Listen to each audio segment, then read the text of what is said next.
So it's not just to say in this year, I've had like my challenges. And so to get a little bit more honest here, after my performance review, what if I can't adjust? Like this year, I thought, what if I can't survive tech? I'm having the worst Sunday scaries. Help. My holiday break is almost over and I'm going back to work tomorrow, so I'm feeling a little anxious, but I also am feeling very reflective because it's the new year. I thought I'd do a little bit of a different video this time and take a second to look back on my 2024 as a UX designer and also some of my thoughts about where I'm headed in this career in 2025, some reactions to how I'm feeling about the state of UX in 2025. So yeah. Can you just hang out with me and keep me company to detox this anxiety about going back to work tomorrow? Let's start with 2024. I feel like a lot has happened at work this year and I'll get into it. But first, I want to sum it up with a word. And the word that I've decided to go with is eggshells. Eggshells. Eggshells.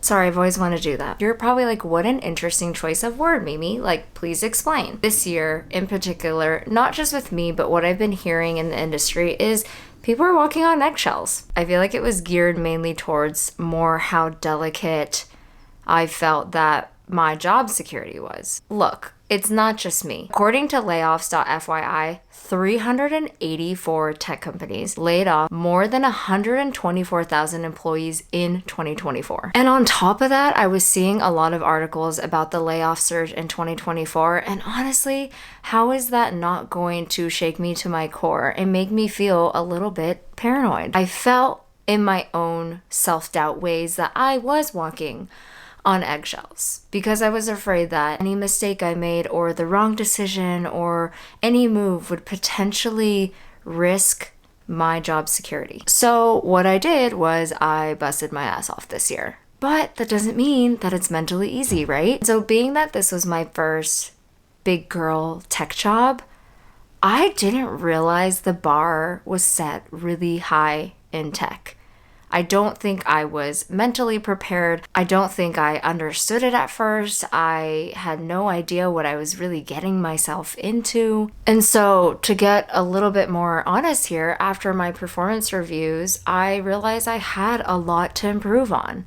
And yeah, it really did bruise my ego at first. As the eldest daughter of Japanese immigrant parents, I was always caught between two worlds. I would go back to Japan every year and be there for like 3 months at a time and even go to school there with Japanese kids. And so I was very much raised on the East Asian Japanese culture where it was all about like manners and discipline and rules and staying together and collectivism. But that's not the case of where I work. I work for an American company. Most of us work for a Western based company where we're rewarded based off of individualism and standing out and being better than the rest and competitiveness and assertiveness.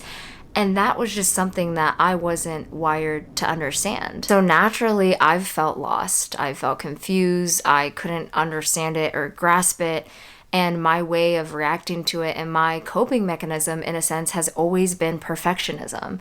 And so I always was like, you know what, as long as I can do something 100% right and perfect all the time, how could anyone argue against that? So I always had straight A's. I was always a high achiever. I was always the best student, but it comes at a cost, right? When the rubric changed and I was no longer in academia and I wasn't in school, and now in a corporate work setting, the performance is now more built off of like interpersonal relationships and like stakeholder management and like communication, which is not something I learned in school because I mean, like, who really helped us with group projects? Like trauma.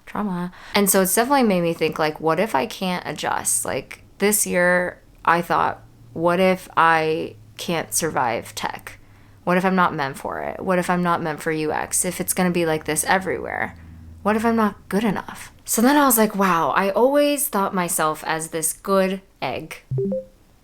But because of all the self-doubt and the amazing UX designers I work with and thought leaders in tech and fierce competitiveness, I thought maybe my eggshell is not as sturdy as I thought it was. So that's my raw egg, exposing all of my tribulations of 2024 in my UX career. But I want to be really clear. That does not discredit all of the amazing things that have happened this year. I mean, outside of work, I've had one of my best years.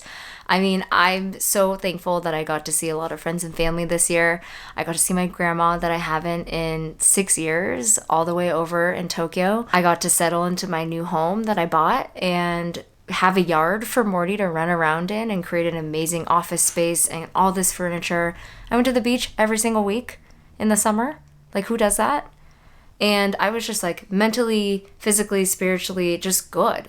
And that's one thing that I've always promised myself, is that like whatever happens at work, I will not let that affect what goes on in my personal life, because that is just so important to me. But also at work, I achieved some really awesome stuff. I shipped some sick AI products this year. Some really cool stuff that like honestly is not easy to do when you're working with fast technology like AI. The team I was on tackled some incredibly hard problems that I've never come across in my UX career. It has made me a better designer, so much so, to be able to put out solutions that have improved so many users' lives day to day while they're running their own business is pretty wild. So I do also want to say that I'm very proud of the things that I've accomplished this year. And I'm very much looking forward to seeing what kind of great work I have in this little noggin for next year. So I also want to go over how I feel about 2025. I've just been seeing like a lot of chatter and some things that I definitely resonate with, and that kind of inspired me to also make this video.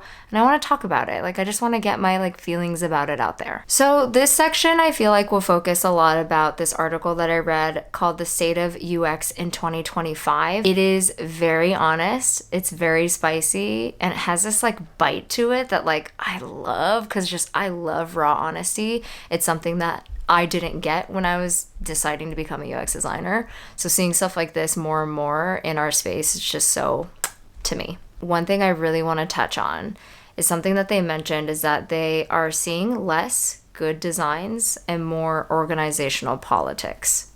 This is so spicy and I love it. So I'm going to read this word for word real quick so I don't mix anything up. Increasingly, designers spend most of their day and energy in meetings talking about everything other than design, getting stakeholder management, and balancing out user and business needs. I feel like I've been seeing this throughout the years. I feel like I've talked about this in my own videos. I mean, I literally just put out a video recently about how I barely go into Figma anymore because of this very reason. But I will say though, just to also be clear, I could see this happening wherever, whether or not you're a UX designer in an agency or a startup or corporate or even freelance.